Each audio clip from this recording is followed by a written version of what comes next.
The shovel hit the soil with a dull thud. Rain drizzled over the fields of Lincolnshire as a young German soldier, 19, sunburned, a prisoner, wiped mud from his brow. Across the furrow, an elderly British farmer straightened, offered him a flask, and said with quiet matter-of-factness, "You'll need tea to keep going." The German froze. For weeks he'd expected hatred, spit, maybe a rifle butt. Not tea. Around them, British and German hands moved side by side, turning the earth where bombs had fallen only months earlier.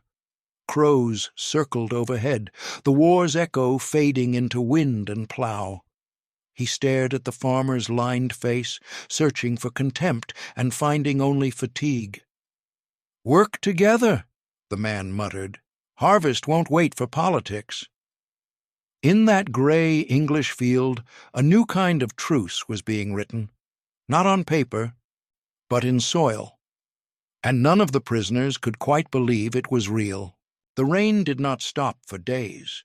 It fell in a steady whisper, soaking through uniforms that still carried the insignia of a defeated empire. The prisoners trudged down the muddy lane in silence, their boots caked with English earth, their faces hollow with fatigue and suspicion.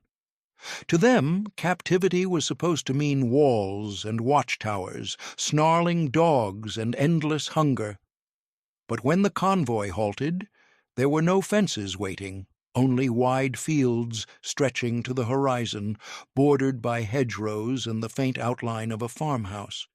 The smell of wet hay hung in the air, mingled with the scent of diesel from a tractor left idling nearby. A rooster crowed in the distance, absurdly alive in a world they thought had forgotten how to sing.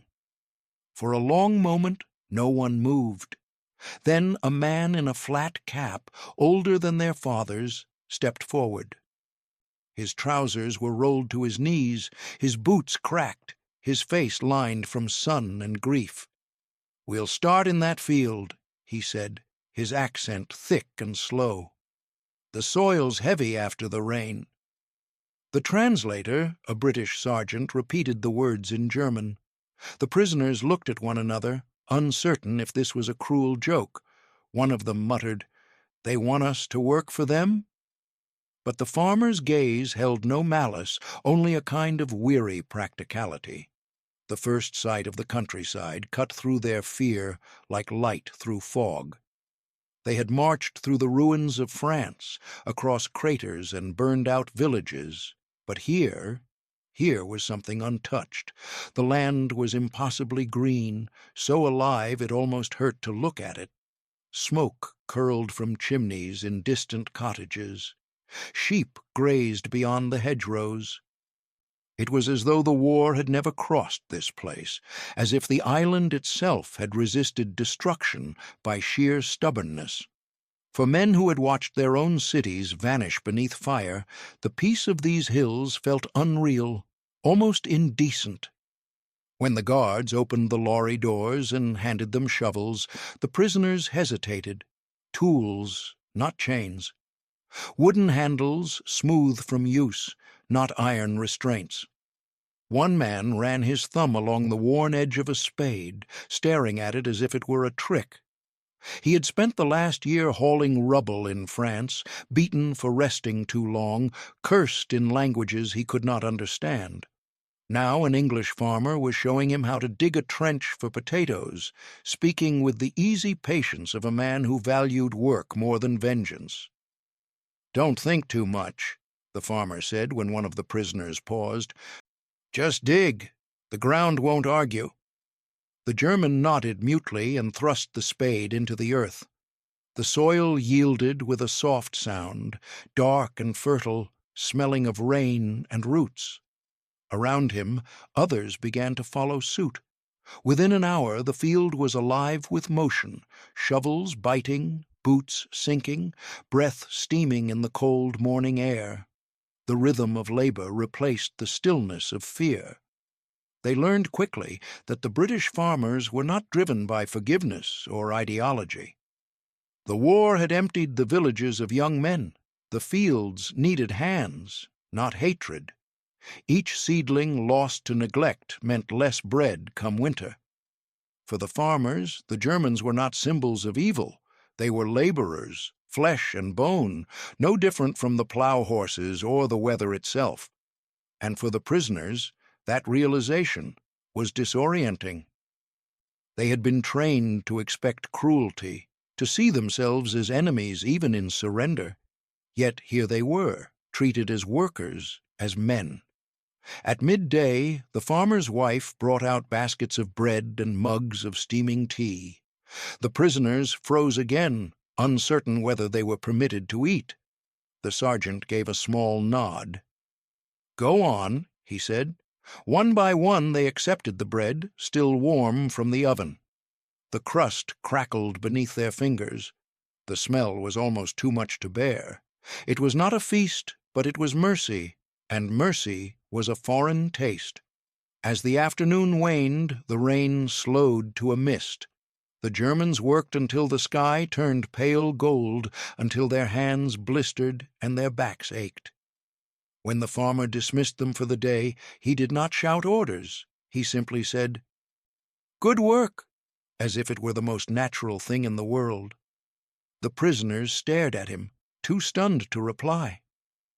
That night, lying in their barracks, a converted barn smelling of straw and oil, they listened to the wind hum through the rafters. Somewhere in the distance, a church bell tolled the hour. One of the younger men whispered, "They treat us like people." No one answered. They were too tired, too confused, too uncertain of what kindness meant. Outside, the rain began again, washing the day's footprints from the fields. And beneath that quiet English sky, the prisoners realized that captivity here would not break them with violence. It would undo them with decency.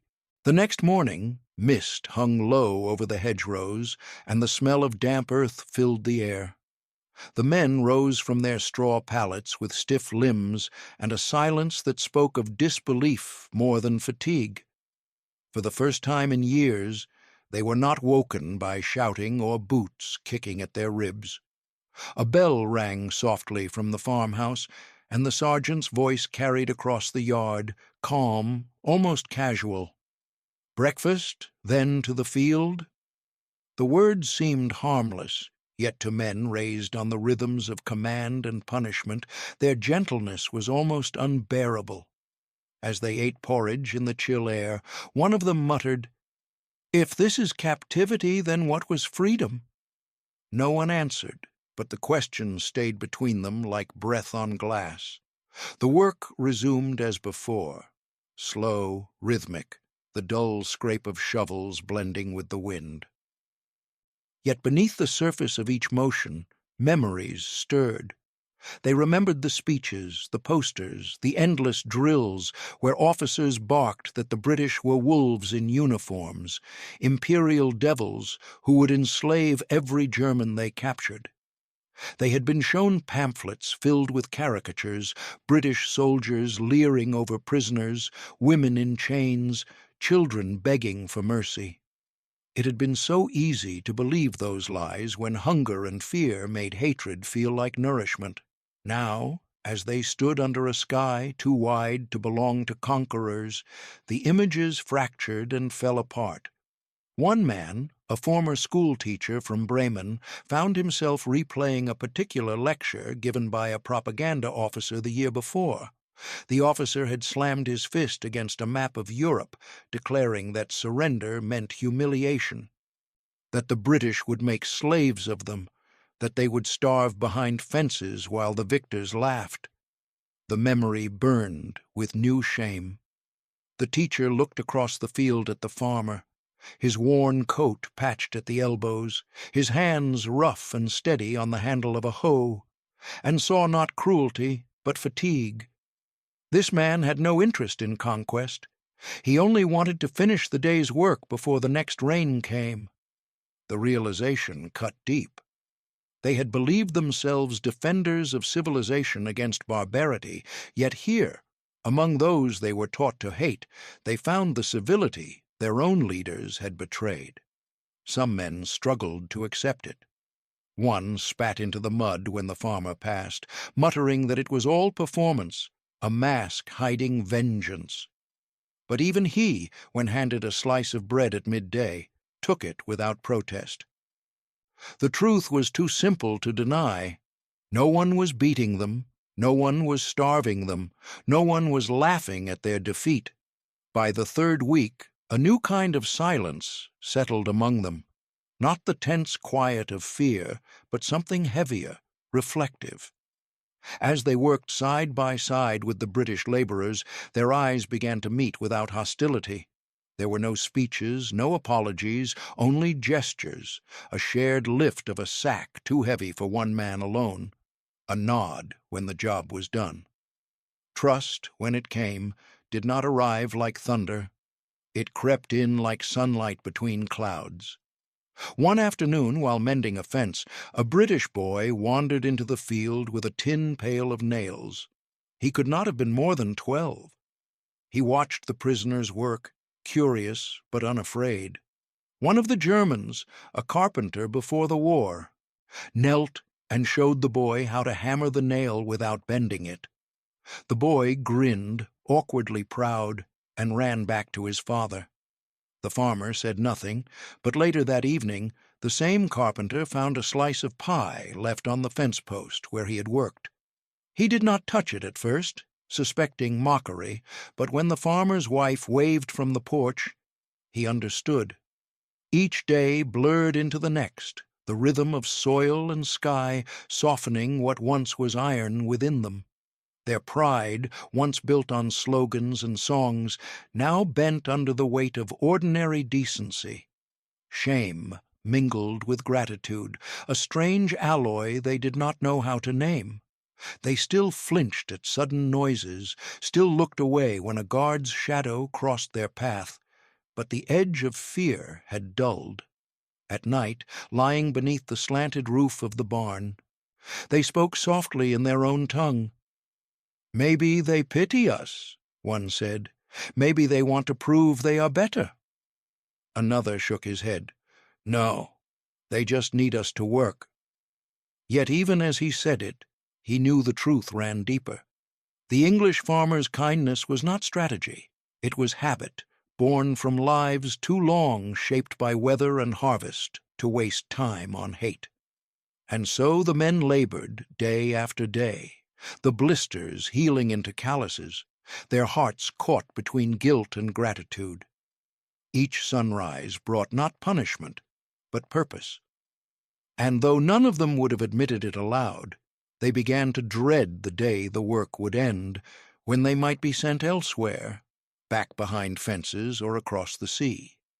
Because in these fields, among people who owed them nothing, they were learning something their own nation had forgotten, that dignity could survive defeat.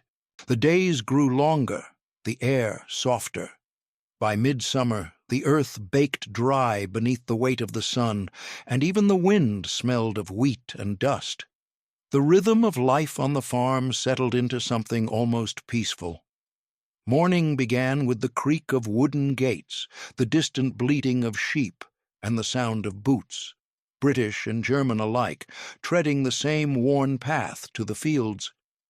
They worked in silence at first, separated by language, by memory, by everything that had come before. But small rituals began to form, fragile as spider silk. A farmer would pass a hammer wordlessly across a fence post. A prisoner would offer his water flask in return. A shared nod, a glance, a murmured "Danke" or cheers. Each gesture was tiny, almost invisible, but together they built a bridge stronger than orders or oaths. It was during one of these afternoons, heavy with heat, that the silence finally cracked. The prisoners had stopped for a short break under a line of poplar trees. The farmer's wife, her apron fluttering in the breeze, brought out a metal pot and a stack of chipped enamel mugs. Steam rose from the spout, carrying the scent of strong black tea. The men hesitated, eyes darting between the woman's calm expression and the guards nearby. One of the farmers called out, "Come on, lads, it won't drink itself." The translator repeated it with a grin, and one by one the Germans shuffled forward. The first sip was cautious, almost reverent. The tea was bitter and scalding, yet somehow comforting. For many of them, it was the first time in years that a cup had been offered without suspicion. The farmers' hospitality was not born of sympathy or politics. It came from something older, deeper, the endurance of people who had lived through their own losses. Every man in that field had buried someone: a brother over France, a son at sea, a father lost to the Blitz. Their kindness was not softness. It was fatigue, the mercy of those too weary for hate. When one farmer saw a German stumble from exhaustion, he did not bark orders. He handed him a crust of bread and said simply, "Rest a moment." The prisoner took it, blinking back tears he did not understand. Over time, these brief pauses became their own kind of truce. Work breaks were filled not with conversation, but with a quiet communion: the scrape of knives on bread, the murmur of the wind through barley, the clink of tin mugs. Sometimes the British guards joined in, setting their rifles aside as they drank. The men spoke little, yet the silence itself began to change shape. It was no longer the silence of enemies. It was the silence of shared labor, of men bound by sweat and memory, working under the same indifferent sky. One evening after the day's harvest had been hauled in, a farmer placed a tin plate of sandwiches on the wagon bench. "For them," he said to his wife, jerking his head toward the Germans. She looked at him for a moment, then nodded. The gesture was simple, unspoken, but it carried weight. The prisoners approached cautiously, expecting a trick. Instead, they found sandwiches of cold meat and mustard, neatly wrapped in paper. One man took a bite and froze. The flavor flooded him with memories of home, of kitchens before the war, of laughter now buried beneath years of loss. He turned away, unable to hide his trembling. The farmer saw and pretended not to notice. By late summer, the awkward silences began to soften into something resembling ease. The prisoners still flinched at sudden noises, still avoided eye contact when passing the guards, but a change was taking root beneath their restraint. One morning, when a wheelbarrow tipped and scattered potatoes across the dirt, laughter rippled through the line. It startled everyone, including the guards. The sound was rough, hesitant, as though the men had forgotten how to do it. Yet the laughter lingered, lightening the air like bird song after a storm. These moments did not erase the past, but they rewrote its weight. The German men, stripped of pride and uniform, began to learn that kindness could coexist with loss, that humanity, once extended, demanded to be acknowledged. Some found themselves humming as they worked. Others started to whistle fragments of old folk songs. The British laborers listened in quiet amusement, and on some days one might even hum along. As the sun dipped low over the horizon, casting long shadows across the rows of crops, the prisoners gathered their tools. The day's work ended, but something less visible continued to grow among them: a fragile understanding, wordless yet profound. Tomorrow they would return to the same fields, share the same bread, the same silence, the same uncertain hope. Quick moment for you, the viewer. If you're watching this right now, tell us where in the world you're tuning in from, your country or city, in the comments below. And if you're moved by stories like this, tap the like button and subscribe just beneath this video. Then click the notification bell so you never miss the next forgotten story. It helps us keep uncovering these moments of humanity from history. But peace, they soon discovered, had its own kind of ghosts. The days might have been quiet, the sky pale and wide, but the war lingered beneath their skin like an echo that refused to fade. The prisoners woke in the night to the groan of the barn's timbers, mistaking it for artillery. One man, a former mechanic from Cologne, would jolt awake shouting commands in German, his hands clawing at the air for a rifle that no longer existed. Another whispered prayers to no god in particular, terrified of dreams that returned him to the Eastern Front where snow had buried both enemies and friends. In the half-dark of dawn, they would rise, sweating, ashamed of their own fear. The farmer sometimes heard them through the walls, but said nothing. He knew that some things could not be plowed under. When they went out to work, they tried to bury their memories beneath the rhythm of labor. Yet the smallest reminder could bring it all back. One afternoon, the distant hum of an aircraft rolled across the hills. The sound began as a low vibration, then grew until the air trembled. Before thought could intervene, the Germans dropped to the ground, hands over their heads. The British guards flinched, startled, as a Royal Air Force plane passed low overhead, glinting in the sun. It was only a training flight, routine and harmless, but when the men stood up, their faces were gray. One of the farmers spat into the dirt and muttered, "Still fighting, even now." The mechanic from Cologne stared after the vanishing plane, his jaw trembling. "It sounds the same," he whispered. "It always sounds the same before the bombs fall." The villagers carried ghosts of their own. Behind tidy hedges and kitchen windows, grief festered quietly. Every family had lost someone, to the sea, to the air, to the slow grind of invasion that had never come but had been prepared for all the same. One widow still hung laundry each week as if her husband might return to wear it.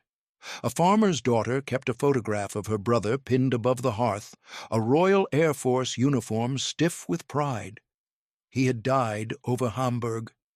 When she saw the German prisoners walk past her lane each morning, she looked away, hands tightening around the washing line.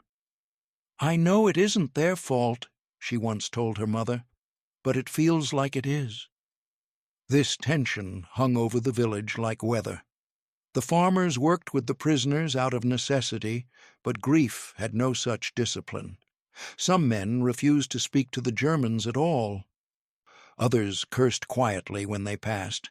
Yet others, those who had stared too long at empty fields and dwindling harvests, began to see the enemy not as villains, but as men caught in the same storm.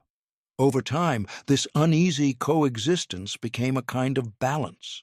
The British needed help, the Germans needed purpose. Between those needs lay a fragile peace, built not from forgiveness, but from fatigue. There were moments when that balance nearly broke. One evening, as the workers returned from the fields, a group of local boys hurled stones at them, shouting insults learned from father's drunken grief. One rock struck a prisoner on the shoulder, and he staggered. The British sergeant barked an order, scattering the boys, but the damage was done. The silence afterward felt heavy as thunder. The farmer approached the wounded man, handed him a rag for the blood, and said quietly, "You'd think we'd have had enough of throwing stones by now." The prisoner nodded, eyes downcast. Neither spoke again. The next day, work resumed as usual, yet something had shifted. The laughter that had begun to emerge among the men was gone, replaced by a watchful quiet. It was the farmer's wife who broke it. At midday, she brought extra bread to the field, setting it down without a word. When the men hesitated, she sighed.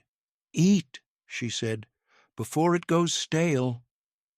Her voice was brisk, almost impatient, but there was a tremor beneath it. They obeyed, each man understanding the gift for what it was, a gesture not of forgiveness, but of endurance. As autumn crept closer, the war's shadow seemed to stretch longer. The papers spoke of trials in Nuremberg, of atrocities too terrible to comprehend. The Germans heard whispers, saw the photographs passed between guards, and felt a new weight settle over them. Some could not meet the farmers' eyes. Others worked harder, as if penance could be paid through sweat. The British did not mention the headlines, but the silence between them grew thicker, filled with unspoken questions about guilt, about humanity, about the limits of mercy. Still, when the day's work ended, they would sometimes linger at the edge of the field, looking toward the horizon where the sun fell behind the hedgerows. The world seemed almost peaceful in that light. Yet both sides knew the quiet was temporary, a pause between storms. For every seed planted, there was a memory unburied. For every act of kindness, a reminder of what had been lost. And so they carried on, plowing through grief and guilt alike, knowing that peace, like the soil beneath their hands, could never stay still for long. The first letters came in late autumn. The guards handed them out one morning with the same routine efficiency they gave out tools or rations, yet the weight of those envelopes was far heavier. Thin paper, official stamps, the emblem of the British War Office in the corner, objects so ordinary they seemed almost sacred. The prisoners stared at them as though they might vanish. For months they had worked and eaten in silence, bound to the land by sweat and memory, but now they were being offered something more dangerous than food, a voice. They were told to write home, to their families, to Germany. At first, no one knew what to say. The words felt trapped behind their teeth, dried out by years of censorship and fear. One man, once a post clerk in Leipzig, turned the paper over and over in his hands, whispering, "Will they even believe me?" Another sharpened his pencil so carefully it broke in his grip. When at last they began, the barn filled with the soft scratch of graphite on paper, a sound like rain on a roof, tentative but steady. They wrote not as soldiers, but as sons, husbands, fathers, ghosts reaching across a continent of ruins. Their letters were simple, stripped of rhetoric. "We are alive. The English treat us well. We work the fields." Those lines, repeated across hundreds of envelopes, would confound the censors in both Britain and Germany. The prisoners described the green fields, the taste of bread, the strange calm of a life where the enemy offered tea instead of punishment. They wrote of British farmers who spoke little but treated them fairly, of nights without bombs, of a sky that seemed to belong to no one. For some, it was the first time they had told the truth without fear of consequence. Each letter became a confession, a small rebellion against everything they had been taught. In Germany, the impact was immediate and unsettling. Families who had been scraping through rubble, boiling weeds for soup, read their sons' words with disbelief. Mothers who had been told that British captors were barbarians found themselves weeping over sentences that spoke of kindness. "They give us milk," one wrote. "They pay us for our work." Another said, "It is peaceful here, too peaceful. I don't know what to feel." The letters circulated in whispers, passed between neighbors, read aloud in bombed-out courtyards. "The enemy feeds our sons," they murmured. "The enemy shelters them." For the German authorities still clinging to control, such messages were subversive. They undermined the image of an unrelenting, brutal foe. Some censors tried to strike out the more human details, blacking out phrases about food, laughter, or decency, but the tone of the letters could not be erased. Even when reduced to fragments, the humanity bled through. Alive, well, working. Those words alone were enough to spark questions that propaganda could no longer answer. Back in the camp, the act of writing itself became a ritual as sacred as prayer. The men would gather around the long table after supper, shoulders hunched, heads bowed, filling each page with fragments of the new world they inhabited. For some, it was a way to bridge the distance to their families, For others, it was an act of penance, a means to justify survival in the face of so much death. A few refused to write altogether. "What could I tell them?" one asked bitterly. "That I eat while they starve?" His silence was its own letter, heavy with shame. Among the British, too, the letters caused quiet unease. The farmers knew that their kindness was being recorded, sent across the sea, transformed into stories that blurred the line between enemy and neighbor. Some feared judgment from other villagers who still nursed their grief. Yet others saw it differently. "If they write truth," one farmer said, "then maybe it will end something that guns never could." He didn't mean forgiveness, only that the truth, once written, had a way of taking root. By winter, the letters had become lifelines. The men waited for replies that rarely came, holding on to hope as if it were bread. On Sundays, they would gather by the fence, scanning the road for the post truck, each man straining to hear his name. Sometimes a single envelope would arrive, smudged and torn, and its recipient would disappear into the barn to read in private, his face crumpling in the lamplight. More often, there was nothing, only silence from a homeland too broken to answer. Still, they wrote. Again and again they wrote. About the weather, the crops, the smell of rain, the way the British said, "All right, mate?" instead of "Good morning." Each word, no matter how small, carried a weight that neither side could fully bear. And as they signed their names at the bottom, they began to sense the moral unease that would haunt them long after the war. For how could one reconcile kindness from the enemy with the suffering inflicted in their name? How could mercy exist in a world built on ruin? The answers never came. But the letters kept moving, folded, stamped, and sent across the scarred face of Europe, carrying with them the quiet, stubborn truth that even in captivity, humanity could find a way to speak. It was around that time that the boy appeared more often in the fields. Barefoot and sunburned, with hair the color of wheat and eyes sharp with curiosity, he hovered at the edges of the men's work like a stray cat. He was the farmer's son, no more than 10, his world divided between lessons in the village school and the endless mysteries of the German prisoners who now tilled his family's land. At first, his mother warned him to keep his distance. "They're soldiers, love," she'd say, her voice low. "Best to let them be." But curiosity in children is stronger than fear, and one afternoon, while the prisoners rested beneath the oak tree, the boy wandered close enough to be noticed. The man who saw him first was Otto, a tall, quiet prisoner with hands made for carpentry and a face lined with something that wasn't quite sadness, but close. Otto smiled gently, unsure whether he was allowed to speak. The boy stared back, clutching a wooden toy plane, chipped at the wings. "Did you make that?" Otto asked, his English hesitant but careful. The boy blinked, then nodded.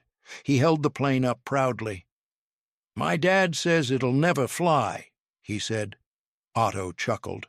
"Maybe not, but it looks like it wants to." That small exchange broke a silence that had hung for months. The boy began returning daily, sitting on the edge of the field as the men worked. He brought apples from the kitchen, sometimes a crust of bread, once even a tin soldier from his collection. Otto, in return, carved him little animals from scrap wood, horses, birds, and once a small figure of a man holding a plow. The boy called it his lucky farmer. Language, once a wall, became a bridge built from gestures, laughter, and fragments of shared understanding. Soon the other prisoners joined in. They taught the boy to count in German, eins, zwei, drei, and he taught them to say "thank you" and "please" in his broad Lincolnshire accent. Each exchange carried a spark of innocence that neither side had known in years. Sometimes, while the guards looked the other way, The boy would hum a tune he'd learned at school. Otto would hum back, matching the melody until both were laughing. It was a song about rain and green fields, words that meant little but sounded like peace. The villagers noticed.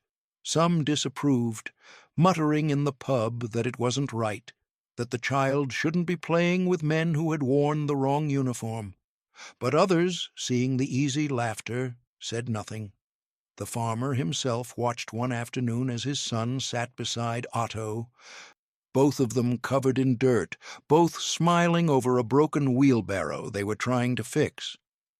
"He's teaching him more than school ever will," the farmer murmured. His wife, hanging laundry nearby, said nothing, but she didn't call the boy inside either.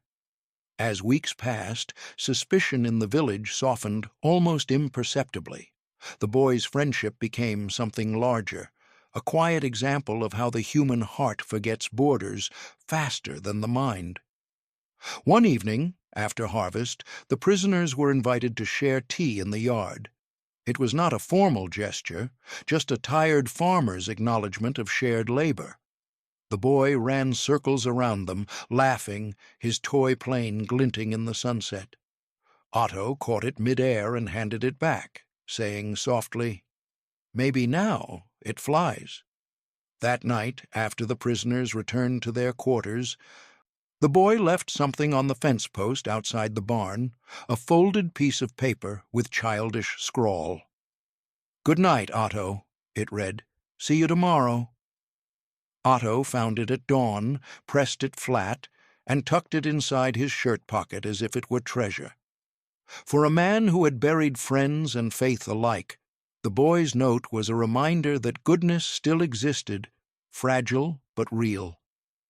In that friendship, between a boy too young to hate and a man too tired to fight, the village found its own small redemption. The war had not ended for them. Its echoes still haunted every road and field. But for a few stolen hours each day, laughter crossed the barbed wire, and an impossible truth took root, that even in captivity, compassion could take flight, as light and defiant as a wooden plane in the summer air. The harvest came slowly that year, heavy and golden, under a sky that seemed wider than ever before. By then, the Germans no longer felt like strangers in the fields. The rhythm of work had settled deep into their bodies, every callus, every ache, every line of sweat on their backs a kind of penance. Each morning they walked out past the hedgerows, carrying rakes and scythes, the same tools they had once used in the farmlands of Saxony, Bavaria, and the Rhineland, before war had twisted their hands into instruments of destruction. Now, under the soft English light, those same hands learned another purpose. The earth that once seemed foreign had begun to accept them, forgiving their tread. When Otto pressed his palm into the soil, he could feel it pulse faintly beneath his skin, as if the land itself were breathing, willing him to begin again. Work became something more than survival. It became cleansing. Every swing of the scythe, every seed pushed into the furrows, felt like a small absolution. The men spoke less of the past, as though the language of regret could not survive under open skies. Some began to whistle while they worked, their songs mixing with the wind and the rustle of wheat. Even the guards seemed to loosen, leaning on their rifles with a weariness that no longer looked like suspicion. In the stillness of those fields, both sides found a kind of fragile equilibrium, an understanding born not from words, but from toil. When the first wagons of grain were hauled in, the farmers decided to hold a harvest supper. It was not meant as celebration so much as necessity. After years of war and rationing, a good yield was reason enough to give thanks. But this year, for the first time, the prisoners were invited. The announcement drew murmurs through both the village and the camp. Some were uneasy, others curious. Otto and his companions approached the barn that evening uncertainly, their plain uniforms freshly washed, boots polished as best they could manage. Lanterns hung from the beams, casting soft light over bales of straw and trestle tables covered in checkered cloth. Union Jacks fluttered above the entrance, faded but proud. At first, the two groups stood apart. The villagers clustered near the ale barrels, the Germans waiting in an awkward line by the door. Then the farmer's wife, the same woman who had once brought tea to the fields without meeting their eyes, stepped forward with a tray of bread and cheese. "Go on," she said briskly. "You've earned it." The gesture cracked the tension like sunlight breaking through clouds. Slowly, conversation began. Broken English mixed with hesitant German, laughter stumbled into being.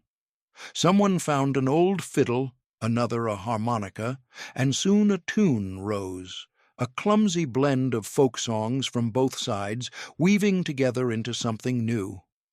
Otto sat near the back, watching the boy dance in circles around the lantern light, his wooden plane tucked safely in his pocket. For the first time in years, Otto felt something close to belonging. Across the room, the farmer caught his gaze and raised his mug. Otto returned the nod, and in that silent exchange was an understanding deeper than language. The harvest was not theirs alone. It belonged to the earth, and to all who had labored for it. As the evening wore on, the boundaries blurred completely. A British soldier traded jokes with a German mechanic. A widow offered slices of apple tart to men who might once have stood on the other side of a gun. The music grew louder, laughter mingling with the smell of cider and straw. It was awkward, yes, stilted and uncertain, but real. The boy clambered onto a table and tried to teach the prisoners an English drinking song, mangling half the words. They joined in anyway, their accents thick but their smiles unguarded. By the time the lanterns began to dim, no one wanted to leave. The farmers and prisoners alike lingered in the doorway, unwilling to let the moment end. The farmer's wife gathered the empty plates and said softly, "Strange world, isn't it? We needed them as much as they needed us." Her husband nodded, glancing out at the dark fields where the wind whispered through the stubble. "Aye," he said, "and maybe that's how it should be." That night, as the prisoners walked back to their quarters, the moonlight pooled silver across the road. The air smelled of hay and cider, of work well done and something like forgiveness. Otto touched the pocket where the boy's note still rested, worn soft by his hand. He thought of all the years his life had been measured by orders and fear, and how now it was measured by the weight of soil, the rhythm of harvest, the laughter of strangers.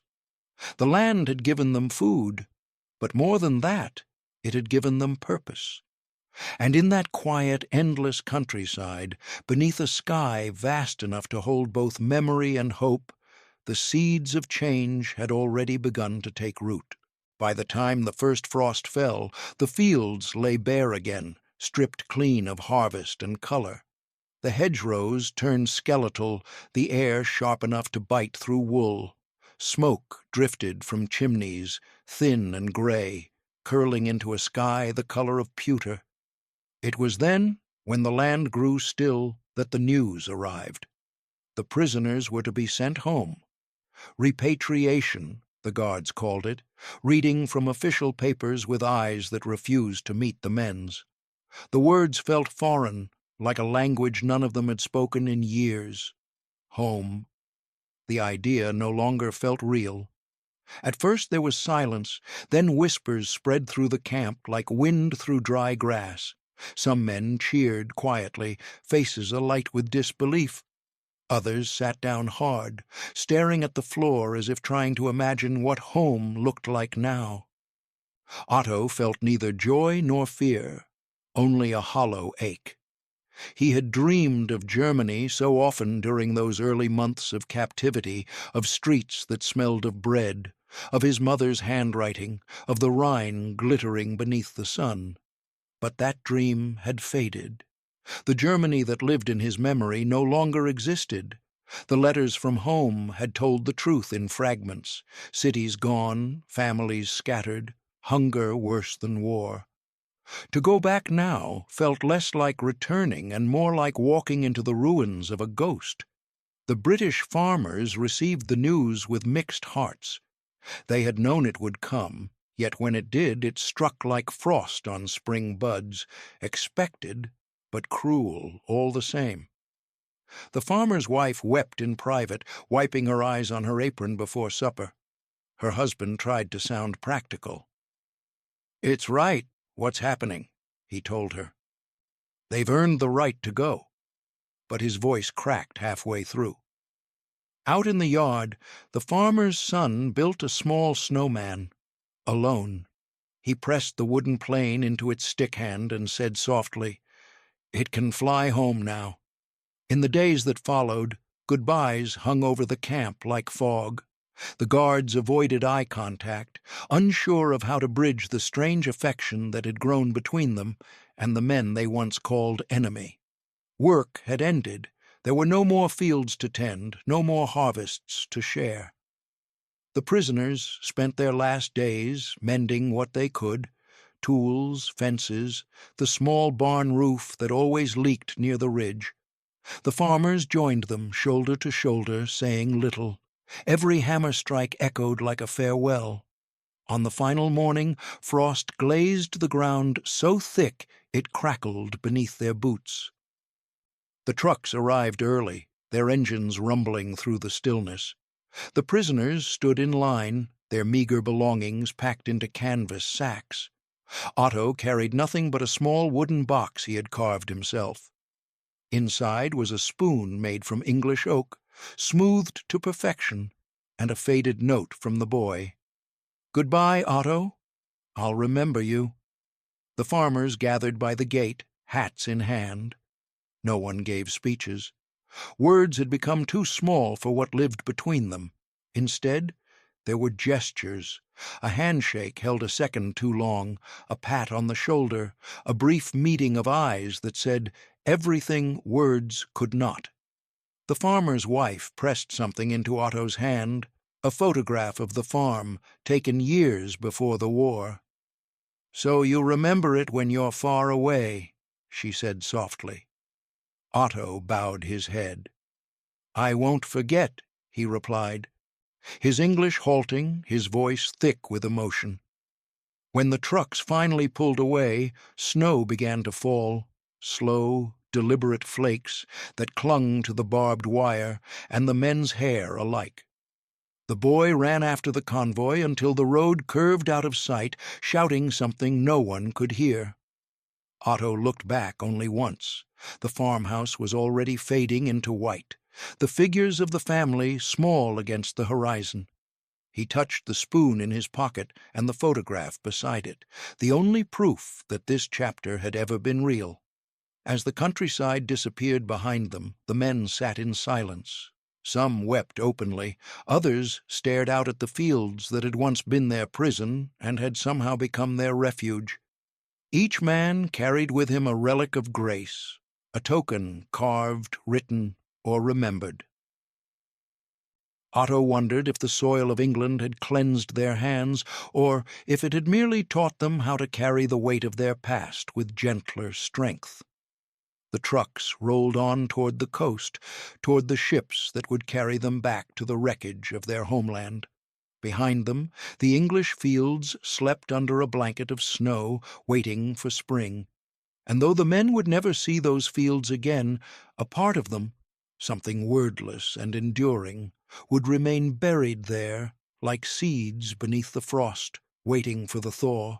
The journey home was long, gray, and silent. The trucks rattled toward the docks through a landscape that seemed drained of color, each mile bringing the men closer to the ruins of what had once been their world. When the ships crossed the channel, fog swallowed the horizon. The air smelled of salt and coal smoke, a cold reminder that nothing of their old lives remained untouched. For hours, Otto stood on deck, watching the waves. Somewhere behind him lay England, its green fields fading into memory. Ahead, the coast of Germany waited, scarred and broken. When land finally appeared, it looked less like home and more like a wound. Hamburg was the first stop. What met them there was silence, the heavy, choking kind that follows catastrophe. The city lay in ruins, its streets piled with bricks and twisted metal, walls standing like gravestones over what used to be houses, children with hollow eyes picked through rubble for scraps of wood. The air carried the smell of ash and damp stone, as if the war still smoldered beneath the surface. The men disembarked slowly, each afraid to look too closely. "Home," someone muttered bitterly. "This is home." Otto walked through streets he did not recognize. Buildings that once framed his childhood had collapsed into heaps of dust. The bakery where he had bought bread with his mother was gone. In its place, a crater filled with rainwater. Hunger haunted every face he passed. There were no smiles, no songs, only the shuffle of weary feet. When people saw the returning prisoners, they stared, not with joy, but suspicion. "You were in England?" one woman asked, her voice sharp. "And they let you live?" Otto nodded mutely, ashamed of the answer. Another man sneered. "They fed you, didn't they? While we starved here?" The words struck deeper than any bullet.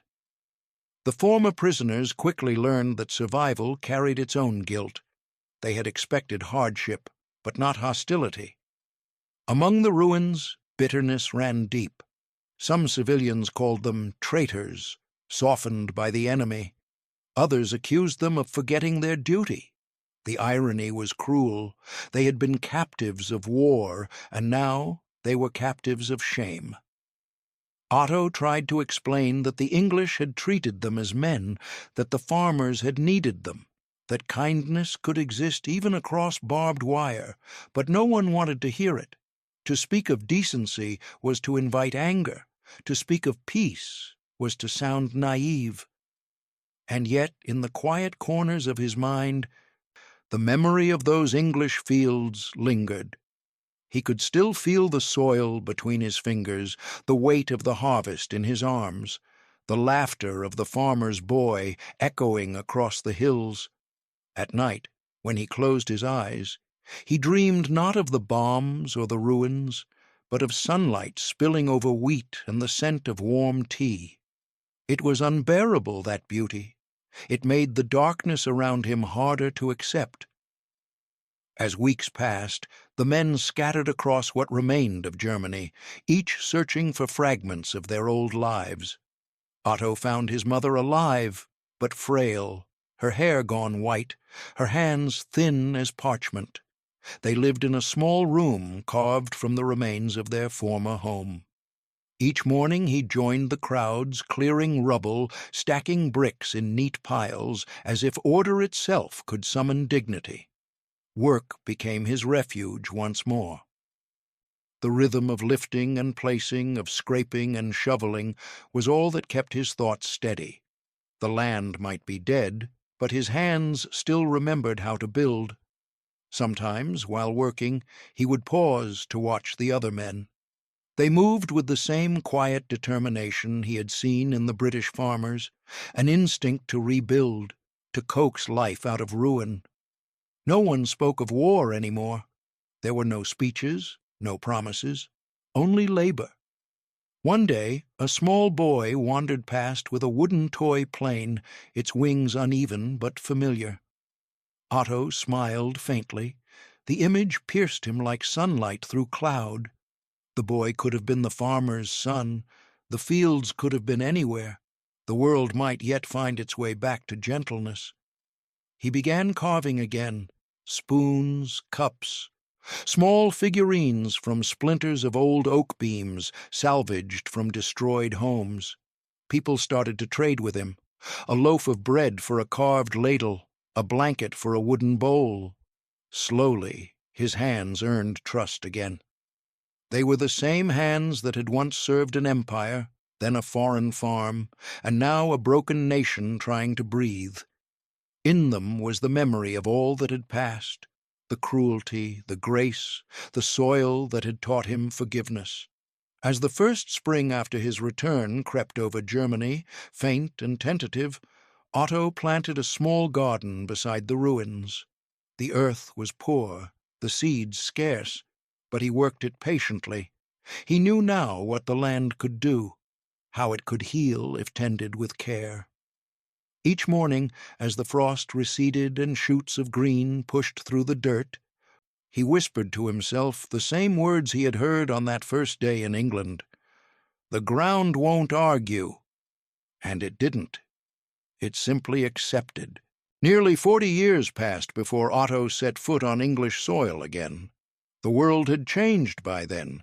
New wars had come and gone, cities had been rebuilt, and men who were once soldiers had become grandfathers. Yet some memories do not fade. They merely wait, patient and undisturbed, beneath the surface of time. When the ferry docked at Dover, Otto stood at the rail, hat in hand, his breath caught somewhere between disbelief and longing. England looked almost unchanged. Green cliffs, gray sea, a sky that smelled of rain. The same scent that had followed him across those years, the smell of soil and promise. He traveled north by train, the countryside rolling past in endless shades of gold and green. Each field, each hedgerow seemed to carry a whisper of recognition. When the train finally stopped at the small rural station, he stepped down slowly, his cane sinking slightly into the soft earth. The village was quieter than he remembered, but the rhythm was the same. The echo of boots on cobblestone, the laughter of children from behind garden walls, the faint clatter of milk pails. As he walked down the lane toward the farm, 1,000 images returned. Faces, voices, the creak of the barn door, the sound of rain on tin roofs. The farm was still there. The house had been repainted, the hedges trimmed, the roof mended, but the shape of it was unchanged. A woman stood in the doorway, older than time, but familiar. Her hair was white now, her posture bent, yet when she saw him, her hand went to her mouth. "You came back," she whispered. Otto nodded, his eyes wet. "I promised I would," he said in careful English. Behind her, a man appeared, broad-shouldered, middle-aged, with the same wheat-colored hair Otto remembered from long ago. The farmer's son. He looked at Otto for a long moment, as though confirming a story he'd heard all his life. Then he smiled. "Mum told me you'd return one day." They walked together through the yard, past the barn that had once been their meeting place, past the fence where the boy had left that note decades ago. Time had weathered everything but the memory itself. The fields stretched wide and golden, heavy with grain, just as they had in that summer of 1947. The air shimmered with heat and the faint hum of harvest machinery. Otto stopped at the edge of the field, kneeling slowly until his hand met the soil. He pressed his palm into it, the same way he had done so many years before. The earth was warm, soft, alive. His throat tightened. "Danke," he whispered. That single word carried everything, the hunger, the fear, the unexpected mercy that had saved him. It was not a word for the past, but for the living present, for what had been built between enemies who had once shared bread and labor instead of hatred. The farmer's son knelt beside him without speaking, placing his own hand on the soil. 2 generations, 2 nations, bound by something older than flags or borders. The land did not care who had owned it or what uniform they had worn. It only remembered that both had worked it, side by side. Later, they sat beneath the same oak tree where the prisoners had once taken their breaks. The son brought tea and 2 cups, pouring with the same quiet care his mother had shown. "You taught her boy to carve," he said, handing Otto a small wooden horse. "She kept it all these years." Otto smiled, running a thumb over the smooth surface. "It seems I left a seed or two behind," he said softly. The younger man nodded. "You all did," he replied. "You changed this place, more than you'll ever know." As evening fell, the sun dipped low over the horizon, spilling gold across the fields. The shadows of the two men stretched long in the light, merging with the furrows that ran across the earth. The harvesters in the distance worked steadily, their laughter carried on the wind. Otto closed his eyes, listening to that sound, the music of labor, of life continuing. He thought of the men who had not lived to see this peace, of the kindnesses that had bloomed where hate once ruled. When he finally stood to leave, he turned once more to look across the land. In the fading light, the soil gleamed like bronze, and he imagined hands, German and English, past and present, turning it together, sowing, reaping, rebuilding. For all the wars and borders that had scarred the world, this earth had never belonged to conquest. It had always belonged to those willing to work it, to mend what was broken. As he walked away, his cane tapping softly on the path, Otto realized that peace was never signed in marble halls or sealed with ink. It was made here, in mud and sweat, in shared bread and honest toil, in the simple grace of open hands meeting across a plough. And somewhere in that golden field, beneath layers of time and memory, the harvest of compassion endured, quiet, steady, eternal.